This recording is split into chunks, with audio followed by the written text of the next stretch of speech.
এই 500 টাকা নোট যে, আরে আজকে কপাল খুলে গেছে, আরে কপাল খুলে গেছে আমার। আরে 500 টাকা নোট, ঘুম থেকে উঠে 500 টাকা নোট। ওর জন্য একটা শাড়ি নেবো, আমার জন্য একটা লুঙ্গি নেবো, 100 টাকার একটা বাড়ি বাচ্চাকে খাবার নেবো, আর 100 টাকা দেখিয়ে দেবো। পেচ্ছাপও তো লেগেছে, একটু পেচ্ছাপ তো করে নিতে হবে। তাহলে তো এই টাকা তো 500 টাকা একটা দোকানদার কাছে ভাঙাতেই হবে। ভাই ভাই দাঁড়া দাঁড়া দাঁড়া দাঁড়া, আমার এই 500 টাকাটা ভাঙিয়ে দে না ভাই, অনেক খরচা হবে। দাঁড়াও দেখি, দেখ না, দেখ না ভাই। তুই দাও দেখি। এ তো জাল, সকালে কি পাগল টাগল পেয়েছে নাকি? কি কি টাকাটা কি জাল?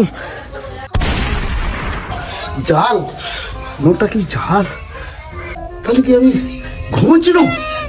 হ্যাঁ, স্বপ্ন দেখছিলাম না কি রে বাবা? और अभी तो रुको, क्लाइमैक्स अभी बाकी। ভিজে ভিজে লাগে কেন? হ্যাঁ, কি ব্যাপার? এই